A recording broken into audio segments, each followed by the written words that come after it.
അപ്പൊ ഈ ഹെൽത്തില്, സന്തോഷത്തില്, സമാധാനത്തില് ഒക്കെ വന്നിട്ടുള്ള മാറ്റമാണ് ഞങ്ങളെല്ലാവരെയും സന്തോഷിപ്പിക്കുന്ന കാര്യങ്ങൾ.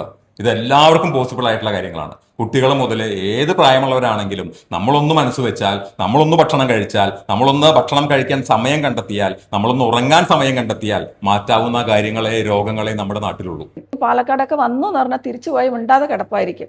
എനിക്ക് ഒരു ജോലി പോലും ചെയ്യാൻ പറ്റില്ല. ഇപ്പൊ അങ്ങനെ ഒന്നുമില്ല. ഞാൻ ഡെയിലി ഞാൻ എക്സസൈസും എല്ലാം ചെയ്തിട്ടുണ്ട്. പക്ഷെ ഒന്നിലും എനിക്ക് കിട്ടാത്ത ഒരു എനർജിയും കാര്യങ്ങളെല്ലാം ഇവിടെ കിട്ടുന്നുണ്ട്. എല്ലാ ഭക്ഷണവും ഞാൻ കഴിക്കുന്നുണ്ട്. ഏതും അതില്ല. എനിക്കങ്ങനെ ഇഷ്ടപ്പെട്ട സ്വീറ്റ്സ് ആണെങ്കിലും എന്താണെങ്കിലും ഞാൻ തന്നെ ഉണ്ടാക്കുന്നത്.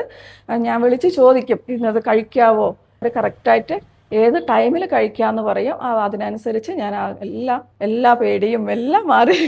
ഇപ്പം ഞാൻ നല്ല എനർജറ്റിക്കാണ്. ഒരു പാട്ട് കേട്ടാൽ പോലും ആ പാട്ടിൻ്റെ വരികൾ പോലും എനിക്ക് എന്താണെന്ന് അറിയില്ല. ഞാൻ അത്രയ്ക്കും സ്ട്രെസ്സിലായിരുന്നു. ഇപ്പോൾ ബസ്സിൽ വരുമ്പോൾ പാട്ട് വെച്ചാൽ സുഖം എൻജോയ് ചെയ്ത് പാട്ടും കേട്ടിട്ട് വരുന്നുണ്ട്.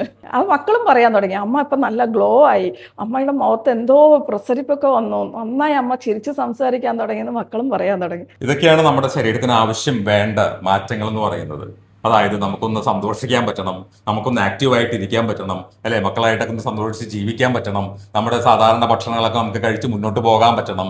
അതല്ലാതെ ഈ വെയിറ്റ് ലോസ് എന്നൊക്കെ പറയുന്നത് ഏതാണ്ട് വലിയൊരു കഠിനമായിട്ടുള്ള ഒരു ബുദ്ധിമുട്ടുള്ള ഒരു കാര്യമൊക്കെ ആയിട്ടാണ് പലരും ഇതിനെ ചിത്രീകരിച്ചിരിക്കുന്നത്. കഠിനമായിട്ട് ഓടണം, കഠിനമായിട്ടുള്ള വ്യായാമങ്ങളൊക്കെ ചെയ്യണം, നമുക്ക് ഇഷ്ടമുള്ള ഭക്ഷണങ്ങളൊക്കെ ഒഴിവാക്കണം, അങ്ങനെയൊക്കെ ഒരു കൺസെപ്റ്റിലാണ് നമ്മളെല്ലാവരും പോയിക്കൊണ്ടിരിക്കുന്നത്. നമുക്ക് ആവശ്യം, ഞാൻ പല വീഡിയോസിലും പറയുന്ന ഒരു കാര്യമുണ്ട്, നമുക്ക് ആവശ്യം സമാധാനപരമായിട്ട് നല്ല ഭക്ഷണമൊക്കെ കഴിച്ച് സുഖമായിട്ട് ഉറങ്ങി ഫാമിലിയോട് കൂടെ ഈ ഭക്ഷണശീലങ്ങളൊക്കെ ഫാമിലിയെ കൂടി പഠിപ്പിച്ച് മക്കളെ കൂടെ പഠിപ്പിച്ച് ഇങ്ങനെയൊക്കെ മുന്നോട്ട് പോകുമ്പോഴാണ് നമുക്കൊരു ലോങ് ടൈം റിസൾട്ടുകളൊക്കെ കിട്ടുക. നമ്മുടെ ഏജ് കൂടുന്നതിനനുസരിച്ച് നമ്മൾ കൂടുതൽ എനർജറ്റിക് ആവാനും അസുഖങ്ങൾ വരാതിരിക്കാനും ഉള്ള അസുഖങ്ങളിൽ കാര്യമായിട്ടുള്ള മാറ്റങ്ങൾ, അത് ഹെൽത്തി ആയിട്ടുള്ള മാറ്റങ്ങൾ, അല്ലാതെ കുറേ മരുന്ന് കഴിച്ച് കുറേ സർജറി ചെയ്ത് ജീവിതകാലം മുഴുവൻ ഇങ്ങനെ രോഗത്തിന് അടിമയായിട്ടല്ല. നമുക്ക് പറ്റാവുന്ന കാര്യങ്ങളാണെങ്കിൽ നമുക്ക് പറ്റാവുന്ന രീതിയിലുള്ള മാറ്റങ്ങളൊക്കെ വരുത്തി, ചെറിയ ചേഞ്ചുകളൊക്കെ വരുത്തി നമുക്ക് മുന്നോട്ട് പോകുമ്പോഴാണ് അതിനെ നമ്മൾ തന്നെ ആ ഒരു പ്രോഗ്രാം ഭംഗിയായിട്ട് ചെയ്ത് വിജയിപ്പിച്ചു എന്ന് പറയുന്നത്.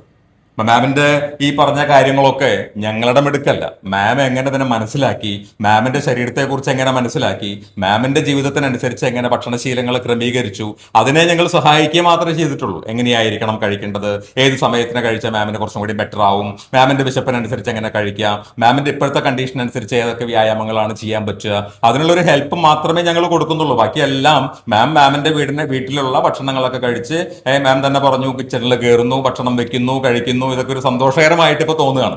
മുമ്പ് ഭക്ഷണം കാണുമ്പോൾ തന്നെ പലർക്കും പേടി എന്നുള്ള ഇത് മാറിയിട്ട് നമുക്കിതെല്ലാം ഒരു സന്തോഷകരമായിട്ട് ചെയ്യാൻ നമുക്ക് സാധിക്കുമ്പോഴേ നമ്മളൊരു പ്രോഗ്രാം വിജയിച്ചു എന്ന് പറയാൻ പറ്റുള്ളൂ.